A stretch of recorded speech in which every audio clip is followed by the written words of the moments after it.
இப்ப சீமான் பேசுறாருல, நாளைக்கு வந்து ம் கூட்டம் கூட்டினதெல்லாம் எவனையாச்சும் பிடிக்கலையா, சாவணும்னு நினைக்கிறியா, பிடிச்ச அவனெல்லாம் விஜய் கூட்டத்துல போட்டுரு.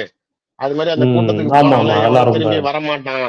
அப்படிங்கிறப்ப ம் அந்த கூட்டத்துக்கு போனாலே திரும்பி உயிரோட வரமாட்டாங்கிற மாதிரி அந்த ஒரு என்ன சொல்றது, இந்த இடத்துக்குள்ளார போனா உங்க உயிர் ஆபத்துல இருக்கு ம் அப்படிங்கிறப்ப இந்த கரண்ட் பாக்ஸ்ல டேஞ்சர்னு முத்திரை போட்டு வச்சிருக்கிற மாதிரி, தொட்டானா செத்து ம் போயிரோடாங்கிற மாதிரி இந்த கூட்டத்துக்குள்ளார போனாலே நாளைக்கு உன் உயிர் போயிருங்கிறப்ப பசங்க போறதுக்கு தயாரா இருந்தாலும் பேரண்ட்ஸ் கட்டாய ரெஸ்ட்ரிக்ட் பண்ணுவாங்க, ஏன் நீ போற ஆமா. வேணாம் ம் அப்படின்னு.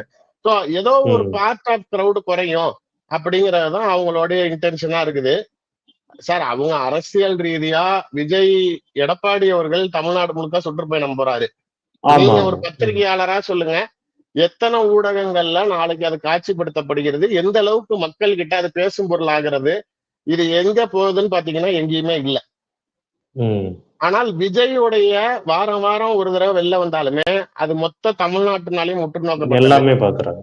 ம் அவருடைய கருத்து அரசாங்கத்துக்கு எதிராக இருந்தப்ப உடனே சம்பந்தப்பட்ட அமைச்சர்கள்ல இருந்து முதலமைச்சர் வரைக்கும் நாளைக்கு பதில் கொடுக்குறாங்க. சோ ம் அட்டென்ஷன் கெய்னிங் வந்து விஜய் தான் அப்படிங்கிற ஒரு பார்வை இருந்துச்சு. இப்ப எடப்பாடி அவர்கள் எதிர்க்கட்சி தலைவரா இருந்தாலும் அவங்க கட்சி நிர்வாகிகள்ல நாளைக்கு நல்லா கூட்டி அவர் கிரௌட் இம்பாக்ட் காட்டி நடைப்பயணம் நடத்தினாலும், ஆனால் அந்த மாவட்டத்துக்குள்ளார இருக்கிறவங்களுக்கே அவர் போற ஆக்டிவிட்டி தெரியாது. இப்ப நான் சொல்றேன், திருச்சியிலேயே அவர் வந்துட்டு போயிட்டார் எடப்பாடி.